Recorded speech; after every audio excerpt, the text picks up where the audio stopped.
Yay, thank you. All right, so now, perfect timing.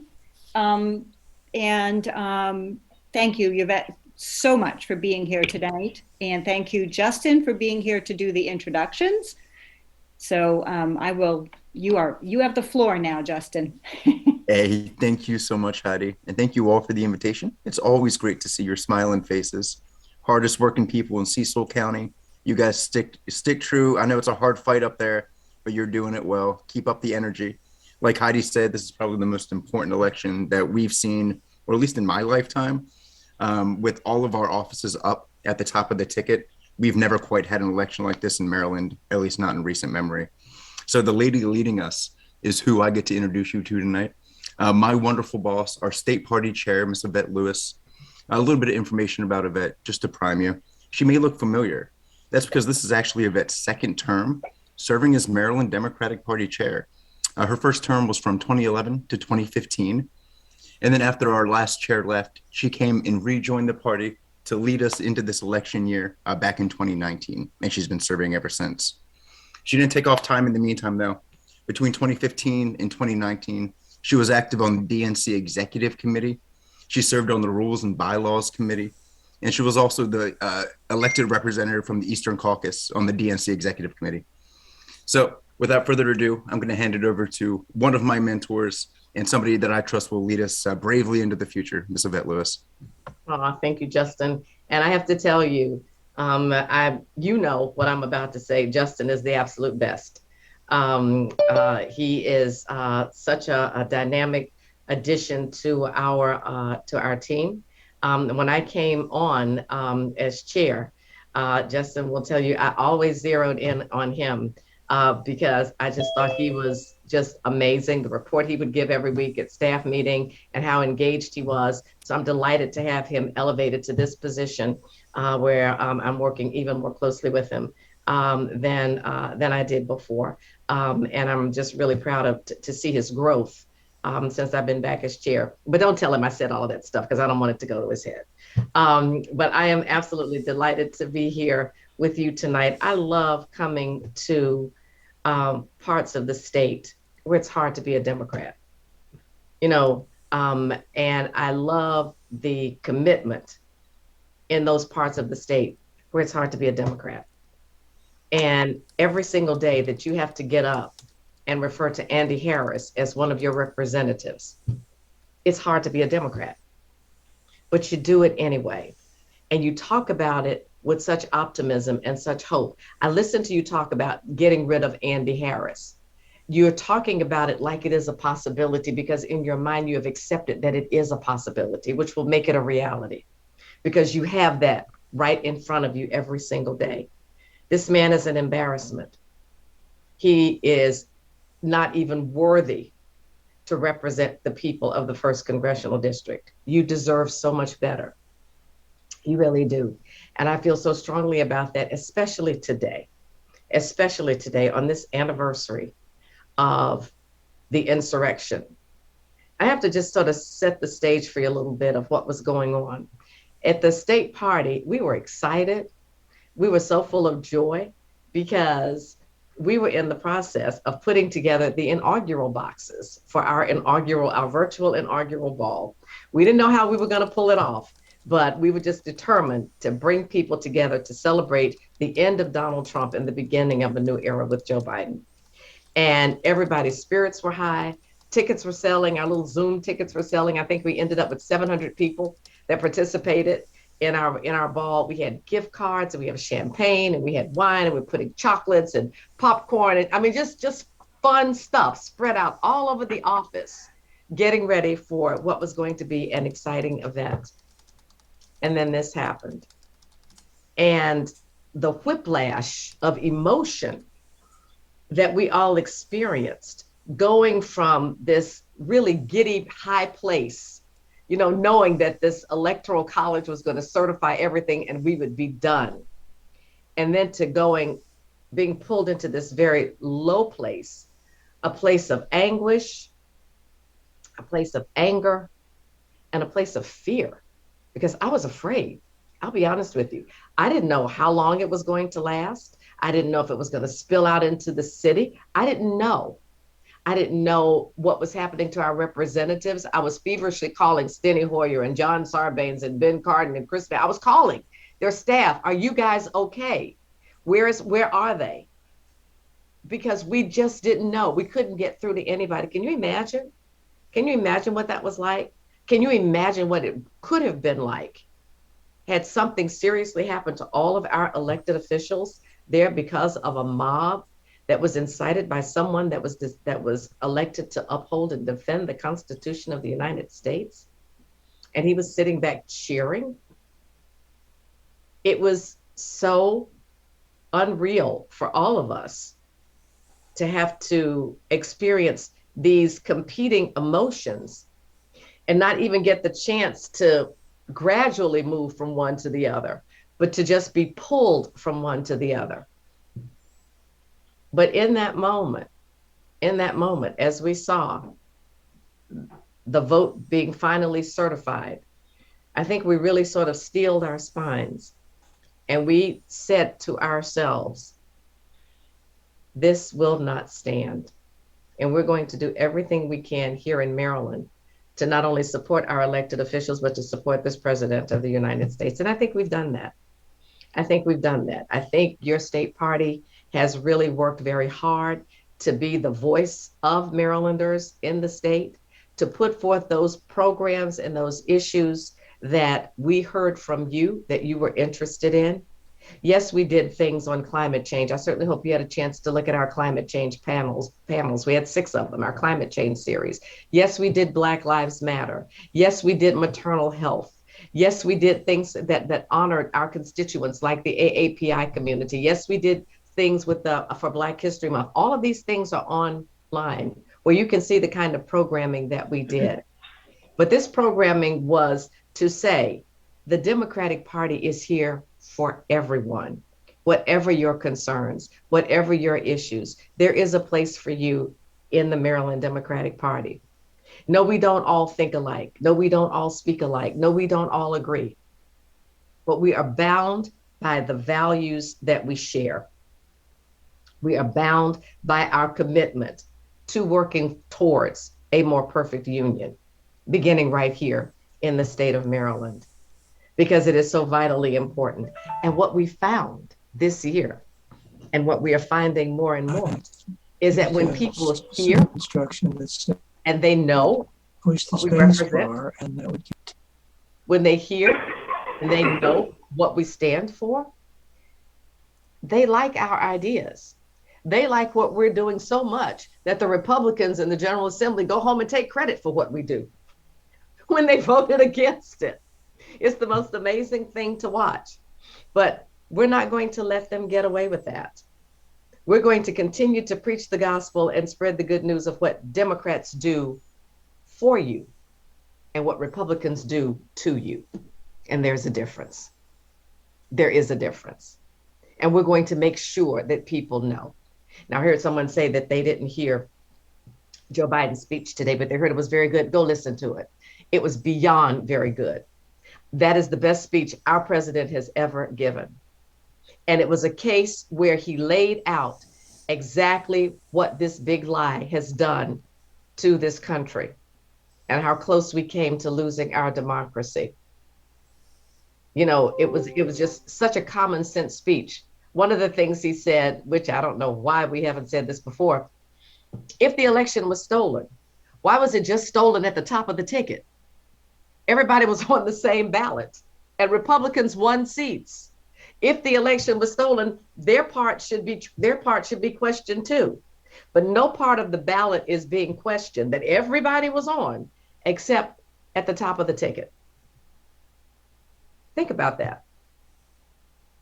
And nobody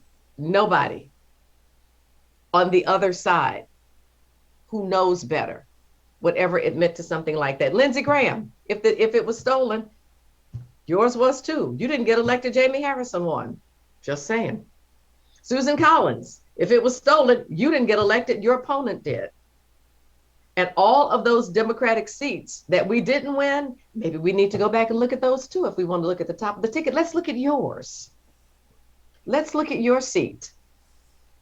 And that's the way we have to start talking, and that's the way we have to push back. That's what we need to say. Because we don't need to be held hostage to lies.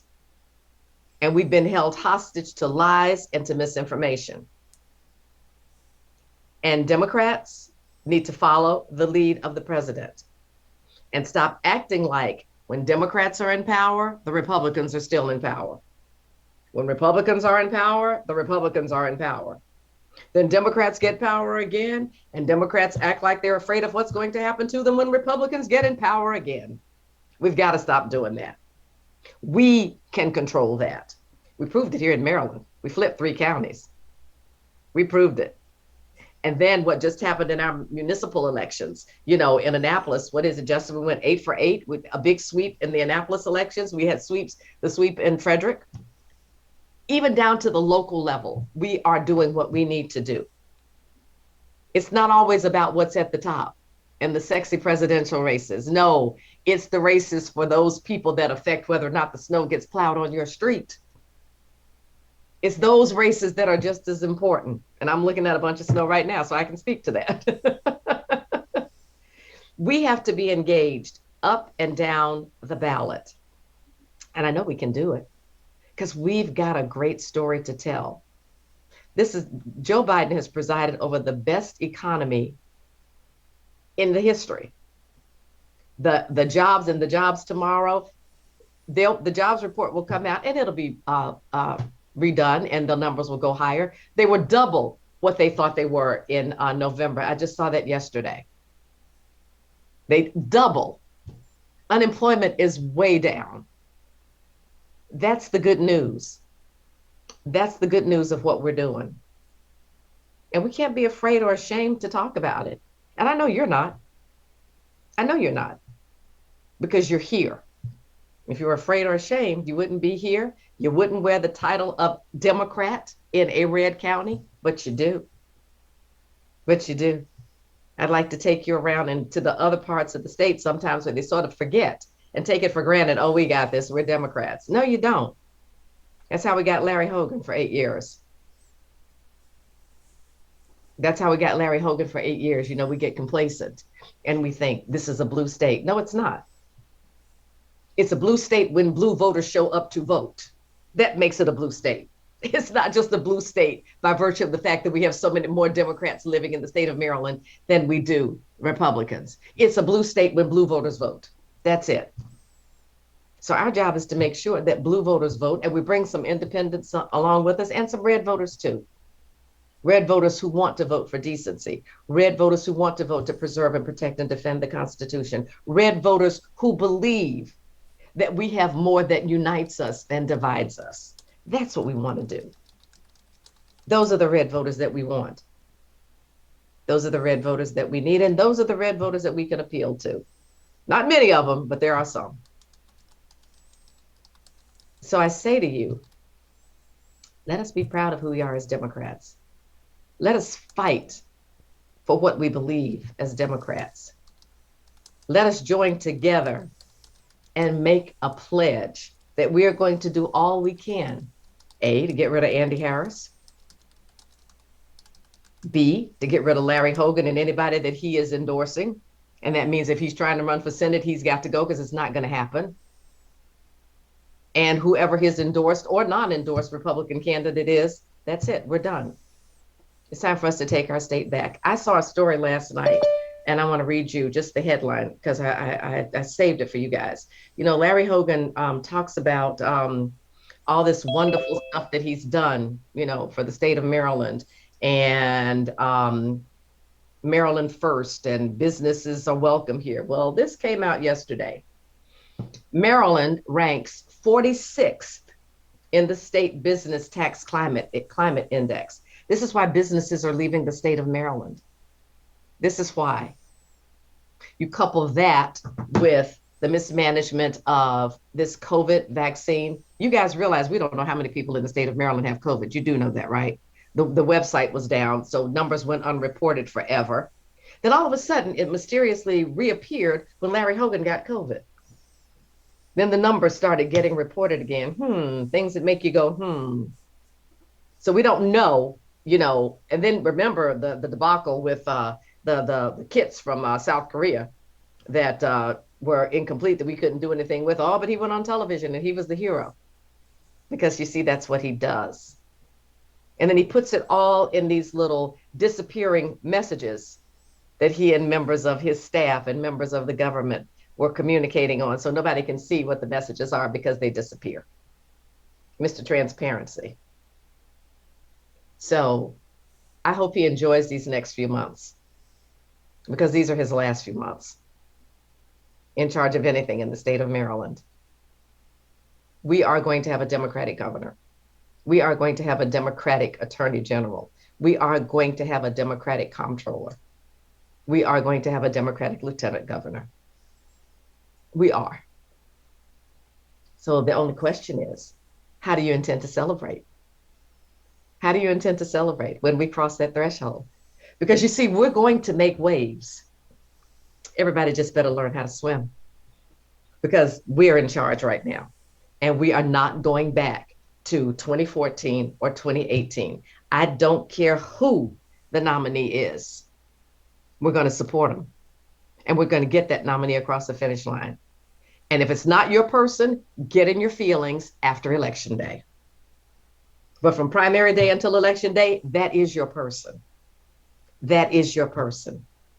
And I just want to leave you with something that I saw that really, really touched me. And I think it's so appropriate for today. I want to read it to you. Man's capacity for justice makes democracy possible. Man's inclination towards injustice makes democracy necessary. Democracy is necessary for us here in the state of Maryland and in this country. Let us be a template to show them how to do it right here. Let's vote for blue in 22. Thank you all so much for having me.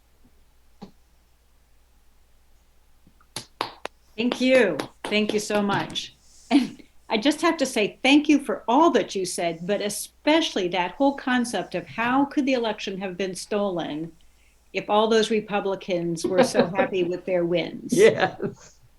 No sense there. And that's something that we all need to come back at our friends when they tell us that the election was stolen. Okay, then tell me how the Republicans won. Was that stolen too? If it was, we need to relook at those numbers and maybe put some Democrats in their place. Yeah. All right. Well, that was wonderful. Does anybody have any questions for Ms. Lewis? Oh, please. Miss Lewis is my husband's mother. I'm Yvette. All right. Any questions for Yvette? Yes, John. I would just like to say that I watched the full 2 hours of yesterday's gubernatorial forum, and I was very impressed with all of the candidates. There wasn't one dud there. I mean, any one of them would make an excellent governor. And if I have a minute at the end of the meeting, I'll just give a brief summary of what was discussed. But thank you for having that, and remind everyone what how they can get on the mailing list from the Maryland Democrat Party. Yes, I will. And Justin can amplify this as well. But we made a decision when we started talking about how we wanted to amplify our candidates, what we wanted to do. And we were sitting around the staff table, and I said, I had this idea. People just want to sometimes at the end of a work day or the end of the work week, just stop off somewhere and get a burger and a beer. So why don't we have these burger and brew summits, right? These burger and brew forums, where the plan was to have them at a brewery or at a pub, invite people in the local area, maybe a small audience of about 40 or 50 people, to have this forum with the candidates, have this discussion with the candidates, but to stream it live on Facebook and on our YouTube channel. Well, we were able to do the first one in person, which was in Charles County. And I wanted to do them in places where we don't normally go. I didn't want to go to Prince George's. I didn't want to go to Howard. I didn't want to go to Montgomery. I didn't want to go to Baltimore City or Baltimore County. I wanted to go places where people don't always hear what we have to say. And so the mission was twofold: to reach those people, but to also be in their media markets. So if they didn't hear from us directly, their media markets would pick it up and they could see that we were actually there. So the first one we did was we did it in Charles County. And we had about 50 or 60 people attend. And we take care of the burger and the beer. We're not charging for these. So when we have them and people come, burger and beer, that's what you get. And then we streamed it live on Facebook and our YouTube channel. And I think we ended up with about 1,700 people that ended up seeing it. And then we were supposed to do last night's in Frederick. We had picked out a place in Frederick where we were going to invite constituents and some local elected officials, which is what we did in Charles. But of course, COVID still seems to have a lot of control here. And I didn't want to cancel the forum. So we did it on Facebook Live last night. And it's my understanding you don't have to be on Facebook to see it. If you are on Facebook, it is still up and you can watch it. And let me see if I can let you know. As of right now, we have almost 2,000 people, 1,800 people that have looked at it since last night. So it will be up and you can watch it. But you're right. The candidates, they're so good, all of them.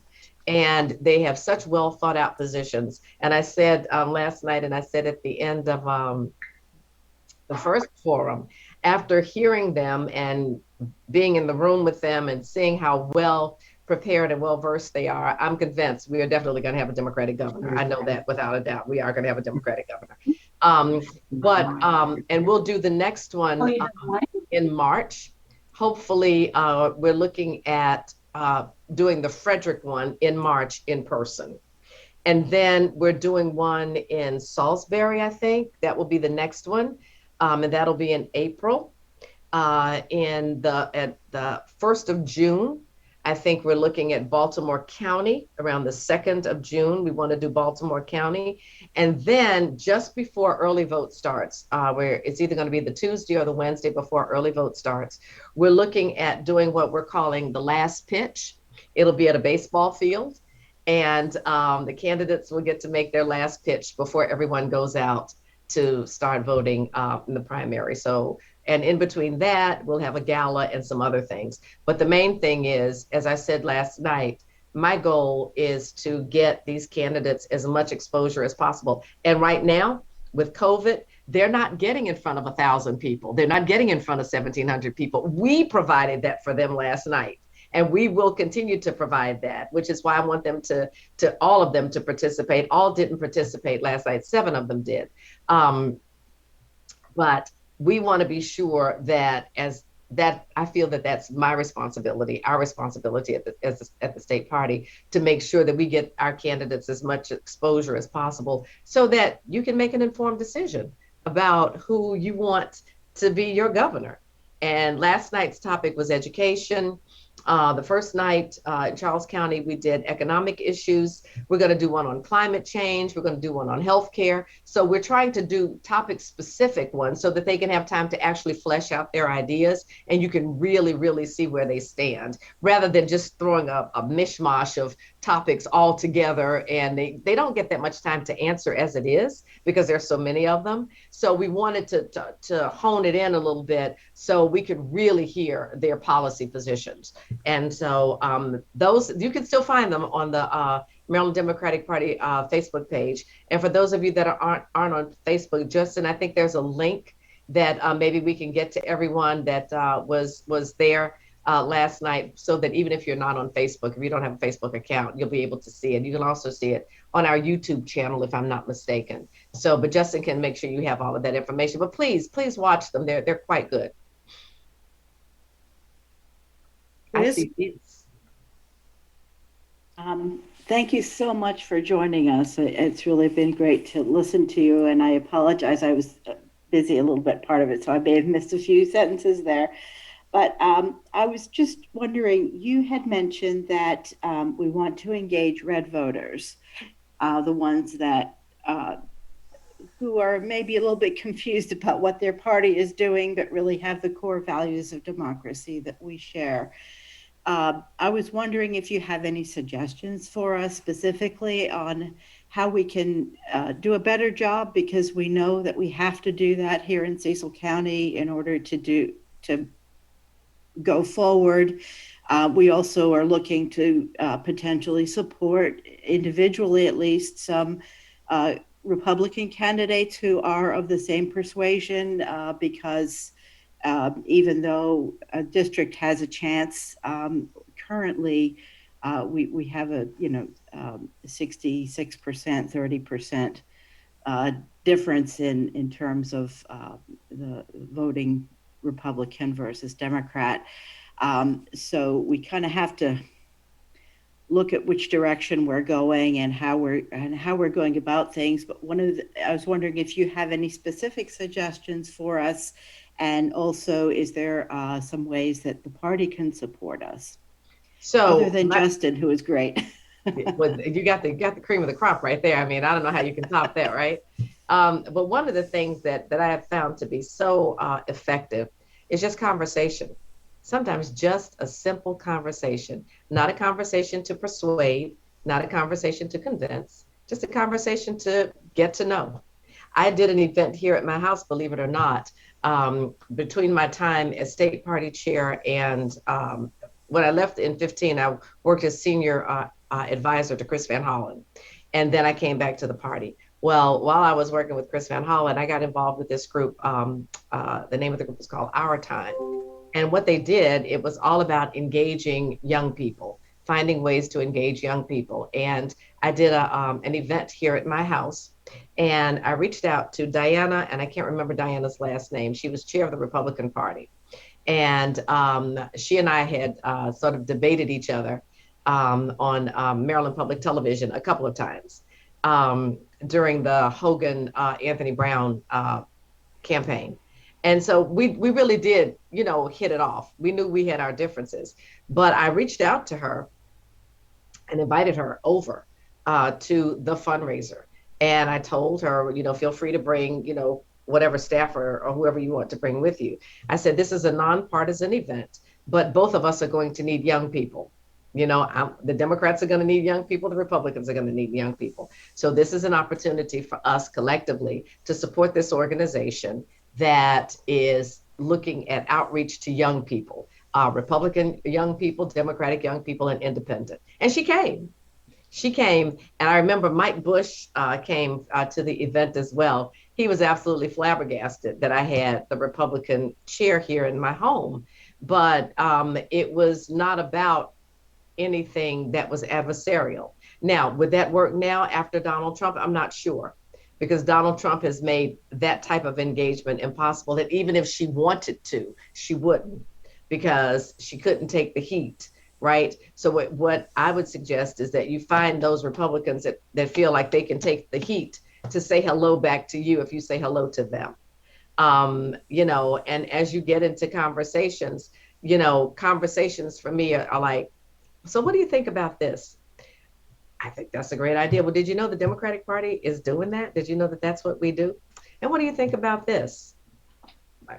Well, do you know that's what we do? That's part of our platform. That's part of what the Maryland General Assembly passed. You're a young mother.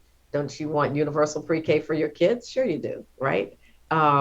Right? Don't you want, if you're at a place where, you're concerned about what's going to happen to your kid after high school? Don't you want, trade education for your kids to see if everybody's not on a path to college? Did you know that's what we do? Do you think your prescriptions are too high? Do you know that included in Build Back Better is A, B, C, D, and E? Do you ever get nervous when you drive over the Bay Bridge? In the infrastructure plan, we might get some money that's going to fix that Bay Bridge, so you don't have to be so nervous every time you drive over it. I mean, just simple conversations. That's not to say your Republicans are creeps because they voted against all this stuff. That's just to say, this is what's here, right? And I know you have to agree with that. There's no way you can disagree with that if you don't put a label on it. So when they were fighting over the Affordable Care Act, and they would ask people how they felt about the Affordable Care Act, and they would list all these things that were in the Affordable Care Act, and they just absolutely loved it. These are in the reddest parts of the state. Yes, those same people, how they felt about Obamacare. Oh, I don't like that. Well, do you know that Obamacare that's what the Affordable Care Act is that I just told you, that's in Obamacare. So, unfortunately, the other side has really, really learned how to weaponize low information. And so we have to find a way to get beyond low information, but do it in a way that we don't make people feel like we're talking down to them or that we think they're stupid. And that's one of the biggest issues that they have. They think that we talk down to them when in fact we don't. But sometimes we do use too many big words. Just saying. But anyway, it would take a long time to say something that's really simple. I was a teacher, and I know that the average person, and this has nothing to do with your education level or anything, but the average person communicates at about a 6th, 7th, 7th grade level, right? And we just need to reach people where they are. And we can say the same thing with a 5-syllable word that we can with a 15. But conversation.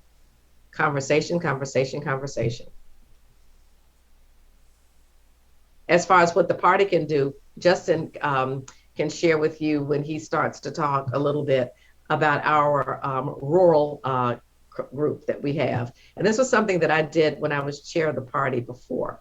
I felt that we needed to have people as part of this committee that were from the rural parts of the state that could communicate with the rural parts of the state, but then communicate to us and help us work better. And so we have reconstituted that group.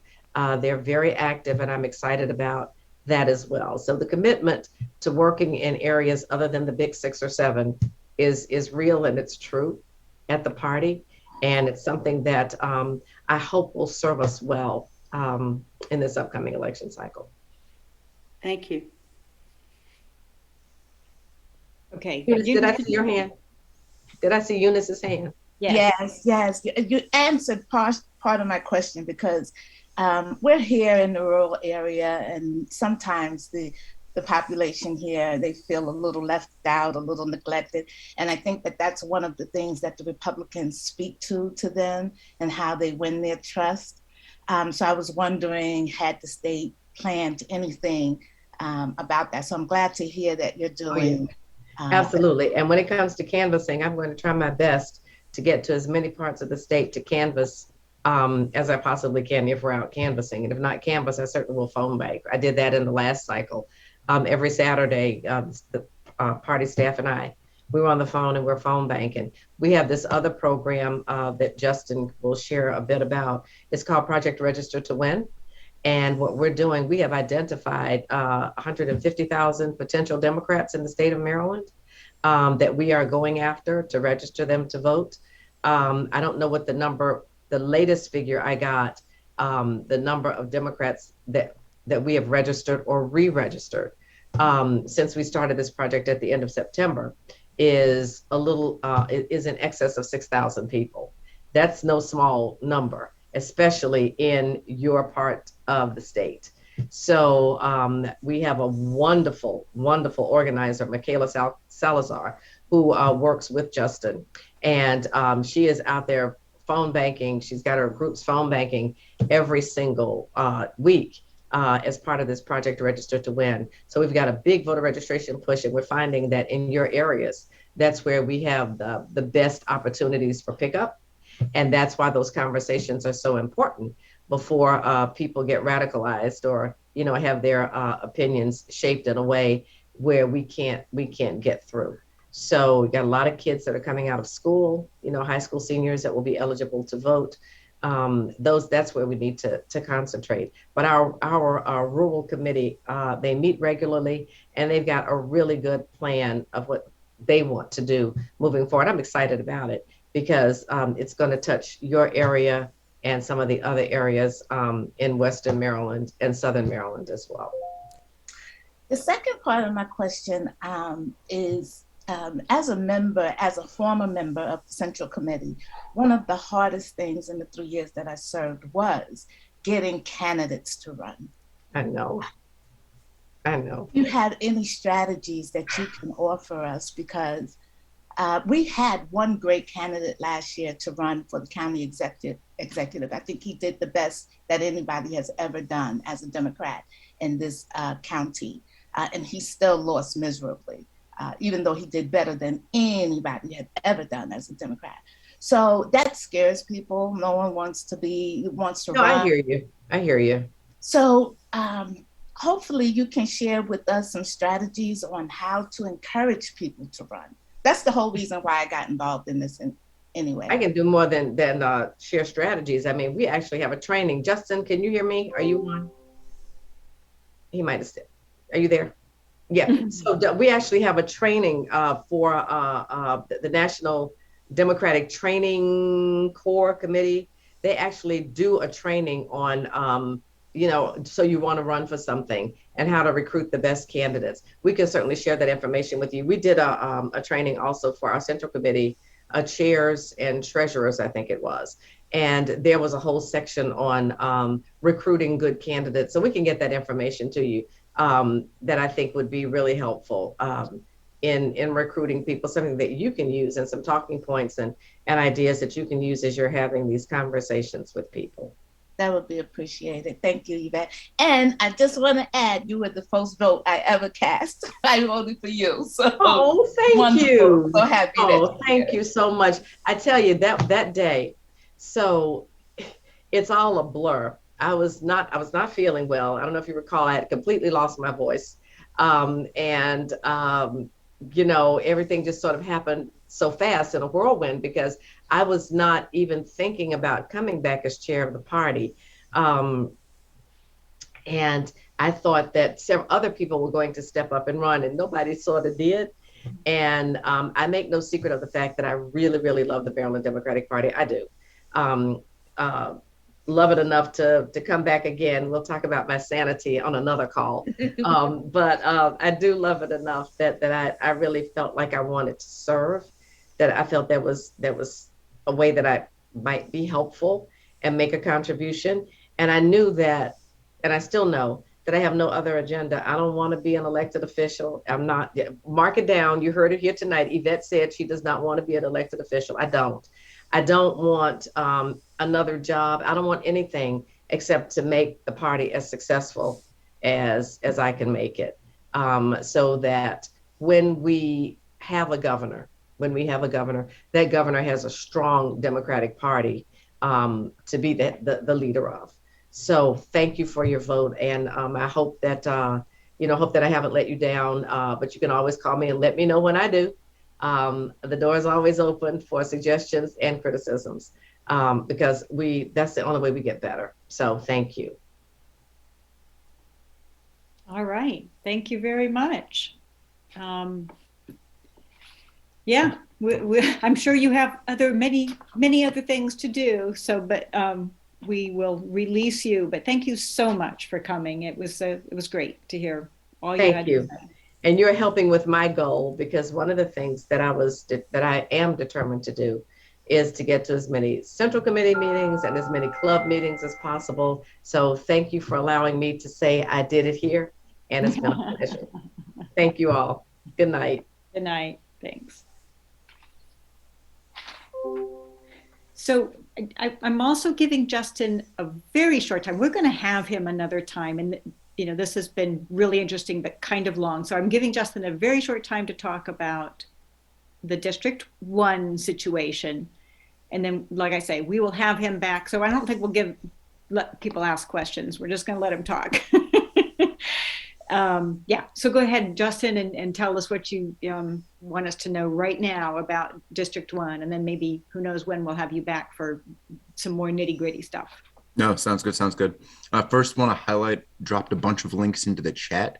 The January 5th gubernatorial forum video on YouTube is there, as well as 2 trainings on candidate recruitment. One specifically on how to recruit people to run for office. The second one's on how to identify people to run for office. So 2 trainings from the National Democratic Training Committee. They're the best trainers in the business. They're the people that I go to when I need trained. So, hey, good times. As far as the District 1 situation, it's about settled at this point in time. Our lines are about set unless a lawsuit comes through from the Republicans that actually get some traction. We should have our line set for the next election. In positive news, the district as currently drawn is a Biden plus 0.3 district. So it is as down to the wire as it could possibly go. The Republicans do still have a registration advantage, but based on the election results, we know that it is possible for a Democrat to win CD1. And when you're looking at somebody like Andy Harris, if you're trying to do that, the anti-Trump vote, trying to make sure that you have that 0.3 above the threshold of what you need to win, running against somebody like Andy Harris makes that pretty easy, because he is as much like Trump on that wing of the Republican Party as you get here in Maryland. So if any year is the year to do it, this is the year to do it. I have faith that we're going to be working hard. We have 3 great candidates right now. I encourage you to get involved and support your preferred candidate early. Early support is always more effective than later support, especially when it comes to financial donations or when it comes to getting organized as far as volunteering and everything else goes. The earlier you make calls, the more time you have to make calls moving forward. Obviously, we're not door knocking yet, but keep that in mind to help out whoever your preferred candidate is in the primary. I think that's about my wrap up for now. We're expecting legislative maps for our legislative districts. We should have them out before the filing deadline in February. And then also on the training aspect, we're going to be having a specific training on, do you want to run for office? So so you think you can run event. We've had them in Cecil before. We're going to host one with the National Democratic Training Committee for early February, middle February. We're still working on a date. So keep an eye out for that as well. And if you know anybody who's thinking about running for office, it's going to be a nice 90-minute training to get their feet wet, to see if they really want to do, and it'll tell them what type of support they're going to have and all that good jazz. So keep an eye out. We have a lot to do. The project that Yvette was talking about was the Register to Win project. That's our phone banking to try to get voters to register. We're calling them potential new Democrats. We are still working on that list.